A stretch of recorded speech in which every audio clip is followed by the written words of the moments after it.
CBI അന്വേഷണം നേരിടുന്ന മുഖ്യമന്ത്രിയുടെ chief principal secretary KM Abraham ആയിരിക്കും പിണറായി വിജയനെയും കൊണ്ടുപോകുന്ന അവസാനത്തെയാൾ. ഉടനടി ചീഫ് പ്രിൻസിപ്പൽ സെക്രട്ടറി സ്ഥാനത്ത് നിന്നും കിഫ്ബി CEO ചുമതലയിൽ നിന്നും നീക്കം ചെയ്തില്ല എങ്കിൽ ശക്തമായ സമരത്തിലേക്ക് കടക്കുമെന്ന് കോൺഗ്രസ് അറിയിച്ചിരിക്കുന്നു. അദ്ദേഹത്തിനെതിരെ ഹൈക്കോടതിയുടെ നിർദ്ദേശപ്രകാരം CBI FIR രജിസ്റ്റർ ചെയ്തിരിക്കുകയാണിപ്പോൾ. കാരണം വരവിൽ കവിഞ്ഞ സ്വത്ത് സമ്പാദിച്ചതിന് തെളിവുണ്ട് എന്നാണ് ഹൈക്കോടതി കണ്ടെത്തിയിരിക്കുന്നത്. അങ്ങനെ ഹൈക്കോടതി കണ്ടെത്തിയ ഒരാളാണ് മുഖ്യമന്ത്രിയുടെ ഓഫീസിൽ പ്രധാനപ്പെട്ട ഒരാളായി ഇരിക്കുന്നത്. മുഖ്യമന്ത്രിയുടെ നേതൃത്വത്തിലുള്ള വിജിലൻസ് അദ്ദേഹത്തെ കുറ്റവിമുക്തനാക്കാൻ ശ്രമിച്ചത് കോടതിയുടെ ഉത്തരവിൽ തന്നെ ഉണ്ട്. അതുകൊണ്ടാണ് CBIയോട് അന്വേഷിക്കാൻ നിർദ്ദേശിച്ചത്. അതായത് ഒരു കള്ളനെ വെളുപ്പിക്കാൻ മുഖ്യമന്ത്രി ശ്രമിച്ചത് കയ്യോടെ പിടികൂടിയിരിക്കുകയാണ് ഹൈക്കോടതി. ചീഫ് സെക്രട്ടറി പദവി ഉൾപ്പെടെ വഹിച്ചിട്ടുള്ള KM എബ്രഹാം എന്ന മനുഷ്യൻ രാജിവെച്ച് പുറത്തു പോകാൻ തയ്യാറാകണമെന്നും അതിന് തയ്യാറായില്ലെങ്കിൽ മുഖ്യമന്ത്രി തന്നെ പുറത്താക്കണമെന്നും കോൺഗ്രസ് ആവശ്യപ്പെട്ടത് മുഖ്യമന്ത്രിക്ക് തന്നെ കുരുക്കിടാനാണ്. ലാവ്ലിൻ കേസിൽ സാക്ഷിയായതുകൊണ്ടാണോ KM എബ്രഹാമിനെ മുഖ്യമന്ത്രി ഭയപ്പെടുന്നത് എന്നിവിടെ വ്യക്തമാവുകയാണ്. അതായത് ലാവ്ലിൻ മാത്രമല്ല, മുഖ്യമന്ത്രിയുടെ എല്ലാ തട്ടിപ്പുകളും നേരിട്ടറിയുന്ന വ്യക്തി KM എബ്രഹാം. പോകുന്നുണ്ടെങ്കിൽ അത് പിണറായിയെയും കൊണ്ടായിരിക്കുമെന്ന് അദ്ദേഹത്തിൻ്റെ വെല്ലുവിളി.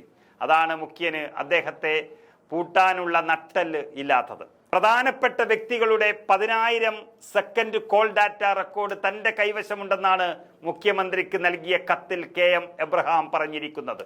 ബ്ലാക്ക്മെയിൽ ചെയ്യുകയാണ് അദ്ദേഹം മുഖ്യമന്ത്രിയെ. നിയമവിരുദ്ധമായി ഫോൺ ചോർത്തി എന്നാണ് അദ്ദേഹം ഇതിലൂടെ സമ്മതിച്ചിരിക്കുന്നത്. ഫോൺ ചോർത്തലല്ല മുഖ്യമന്ത്രിയുടെ പ്രിൻസിപ്പൽ സെക്രട്ടറിയുടെ ജോലി. അങ്ങനെ ഫോൺ ചോർത്തലിന്റെ പേരിലാണ് കർണാടകയിൽ രാമകൃഷ്ണ ഹെഗ്ഡെ എന്ന മുൻ മുഖ്യമന്ത്രി രാജിവെച്ചത്. മാത്രമല്ല, ഫോൺ ചോർത്തലിനെതിരെ നിയമനിർമ്മാണം നടത്തണമെന്ന് ആവശ്യപ്പെട്ടുകൊണ്ടിരിക്കുന്ന ഒരു CPM എന്ന പാർട്ടിയുടെ PB അംഗം കേരളത്തിന്റെ മുഖ്യമന്ത്രിയായിരിക്കുമ്പോഴാണ് അദ്ദേഹത്തിന്റെ പ്രിൻസിപ്പൽ സെക്രട്ടറി ഇങ്ങനെ ഫോൺ ചോർത്തി നടക്കുന്നു എന്ന് സമ്മതിക്കുന്നത്. അങ്ങനെ എല്ലാ കാര്യങ്ങളും നിയമവിരുദ്ധമായി നടത്തുന്ന KM എബ്രഹാമിനെ നോക്കിയിരിക്കുകയാണ് മുഖ്യമന്ത്രി പിണറായി വിജയൻ ചെയ്യുന്നത്. ഇങ്ങനെയൊരു ഗതികേട് ഇതിനു മുമ്പ് ഒരു മുഖ്യമന്ത്രിക്കും കേരളത്തിൽ വന്നു കാണില്ല. കള്ളക്കടത്തും അനധികൃത നിയമനങ്ങളും അനധികൃത കോൺട്രാക്റ്റുകളും മാസപ്പടിയും എല്ലാം കൂടി കേരള ചരിത്രത്തിലെ ഏറ്റവും അഴിമതിക്കാരനായ മുഖ്യമന്ത്രിയായി പിണറായി വിജയൻ മാറുകയാണ്. വിരമിച്ച ശേഷം ചീഫ് പ്രിൻസിപ്പൽ സെക്രട്ടറി സ്ഥാനം നൽകി തൻ്റെ ഓഫീസിനെ നയിക്കാൻ പിണറായി വിജയൻ നിയോഗിച്ച ആളാണ് ഈ തട്ടിപ്പ് വീരൻ KM എബ്രഹാം എന്ന് പറയുന്നത്. കിഫ്ബിയുമായി ബന്ധപ്പെട്ട ആരോപണങ്ങൾക്ക് മേൽ അന്വേഷണം വരുമെന്ന ഒരവസ്ഥ വന്നപ്പോഴാണ് അദ്ദേഹത്തെ ക്യാബിനറ്റ് പദവി നൽകാൻ തീരുമാനിച്ചത്. ഇത് കിഫ്ബിയുമായി ബന്ധപ്പെട്ട എല്ലാ ഇടപാടുകളിൽ ആരൊക്കെയോ രക്ഷിക്കുന്നതിന്റെ ഭാഗമായി നൽകിയ ഒരു ഡീലാണ്. അങ്ങനെ മുഖ്യമന്ത്രി വലിയൊരു കള്ളനെ സംരക്ഷിക്കാൻ തൻ്റെ കള്ളത്തരവും ഇതിൽപ്പെടുന്നു എന്നുള്ളത് അവിടെ വ്യക്തമാക്കുകയാണ്. വമ്പൻ സ്രാവുകൾ ഇനിയും കുടുങ്ങാനുണ്ട് എന്നതിന്റെ സൂചന മാത്രമാണ് ഈ ഡീൽ എന്നുറപ്പിക്കുകയാണ്.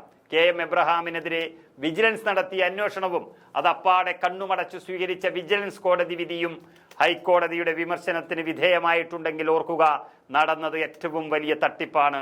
കുടുങ്ങാൻ പോകുന്നത് KM എബ്രഹാം മാത്രമല്ല, മുഖ്യമന്ത്രി പിണറായി വിജയൻ കൂടിയാണ്.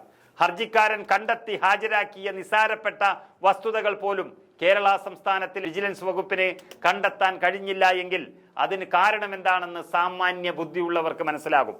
വിജിലൻസിന്റെ ചുമതലയുള്ള മന്ത്രി എന്ന നിലയിൽ സ്വന്തക്കാരെ മുഴുവൻ അഴിമതി കേസുകളിൽ നിന്ന് രക്ഷിക്കാൻ ശ്രമിക്കുന്ന മുഖ്യമന്ത്രി പിണറായി വിജയൻ വലിയ കുരുക്കിലേക്കാണ് പോകുന്നത്.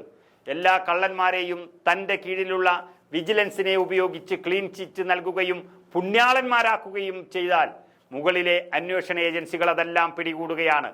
അങ്ങനെ അന്വേഷണ ഏജൻസികൾ ഈ കള്ളന്മാരെ എല്ലാം പൊക്കിയെടുക്കുകയും ചെയ്യുമ്പോൾ ഒരു ദിവസം ഇതിൽ പങ്കുപറ്റുന്ന മുഖ്യനും കുടുങ്ങുമെന്ന് ഉറപ്പാകുകയാണ്.